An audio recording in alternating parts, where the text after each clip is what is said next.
Hello, everyone, and welcome to Sandra's Stenography and Shorthand Dictation. I appreciate each and every view. If you have not subscribed today, please go ahead and make sure you hit the subscribe button. Next to that is the bell for notifications, so you can be notified when I upload a new video. Please, you can leave a comment, you can share, you can leave a thumbs up, which I have been lacking on little lately. So please, if you're watching the videos and it helps you at all, please don't forget to leave the video a thumbs up. It really does help me. So does your comments and subscribing and all that good stuff that we do to support our favorite channels on YouTube. Let's get into this test. I'm testing all week. So I've done this at 50 or 60, 70, 180, 100, 120, 140, 160, 180, 1. We are now at 180.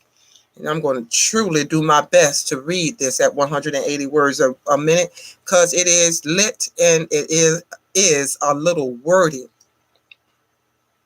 So let's go ahead and get started, shall we? Pulling up the dictation now. This is going to be 5 minutes of straight dictation at 180 words per minute for your testing this week. This week, that's all I'm doing. I'm doing nothing else but testing this week. Also, I want to let you know when you hear me go into another section, that is because this original dictation is on moral training in our public schools, but because it wasn't long enough for me to do it at 5 words for 5 minutes, I added some more dictation to that. So when you hear the switch, I don't want you to go, what is she reading now? Just wanted you to know that. So I'm going to do my best, people. Please understand, I am not a professional reader. I'm doing this on my own and doing the best that I can. So any mistakes that I might make, please, please, please forgive me. All right?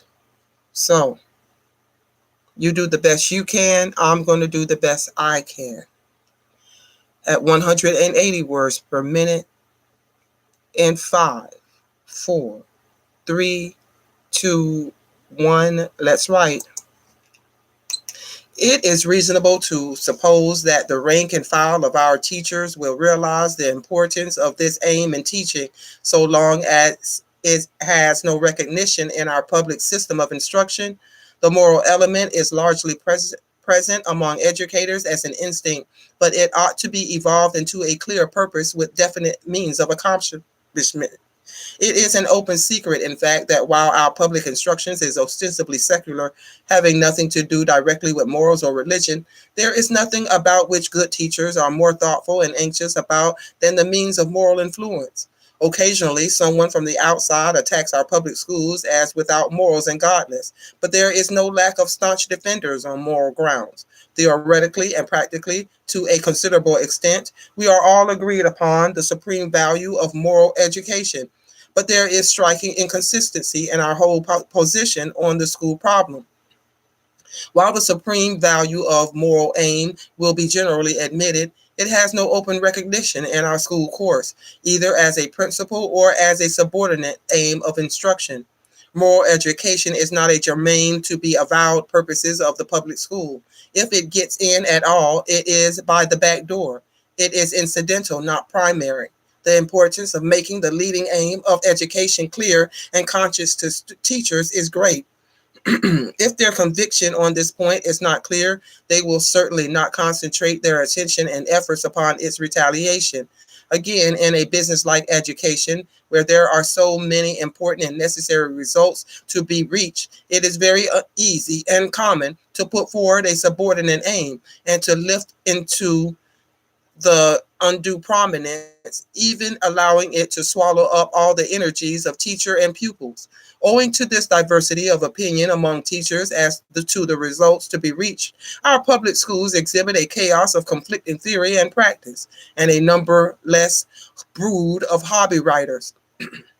School instruction can be brought into the direct service of character building. This is the point upon which most teachers are skeptical. Not much effort has been made until recently to put the best moral materials into the school studies, and that the most important reading, literature, and history, the chapter on relative values, will show that there is opportunity through all the grades for a vivid and direct cultivation of moral ideas and convictions.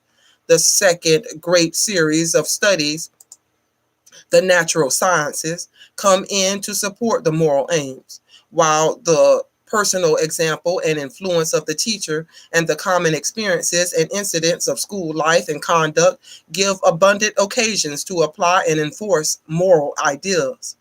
Extract from the chapter on the chief aim of education in the book entitled Elements of General Method, Lincoln Dead and a Nation in Grief. In 1 hour, joy lay without a pulse, without a gleam or breath.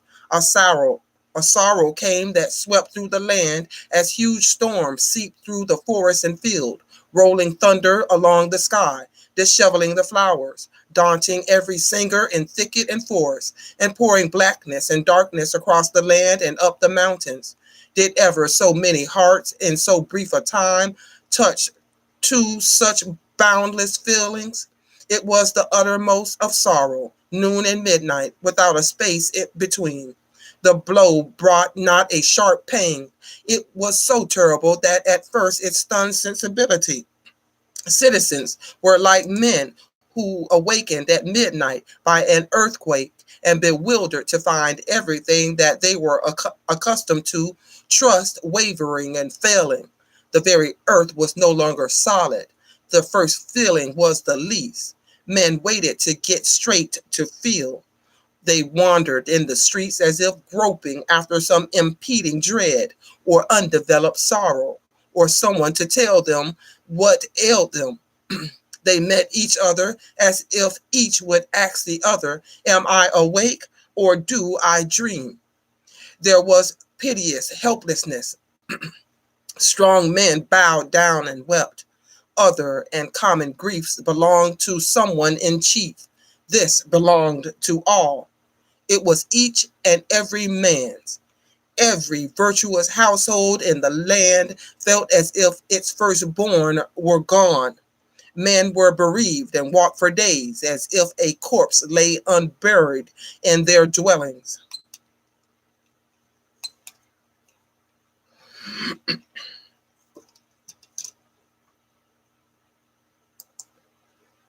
All right, guys, I did the best I could. If you're having issues with this, go back to the 160 and see if you can write that. If you can't write that, go to the 140. All of these videos are here on the channel for you to practice. If you're not going to transcribe this, please go ahead and read your notes. If you don't do anything else, please do that. So thank you so much for joining me today. I really do appreciate it. Hey, go to Anchor FM and listen to my podcast. That also helps support. And you can find me on YouTube. I'm sorry, Facebook at my podcast is Let's Write Steno on all the major podcasts. And you can find me on Facebook at Court Reporters Plus. Thanks so much, guys. Have a good one, and I'm out. Happy writing, everyone.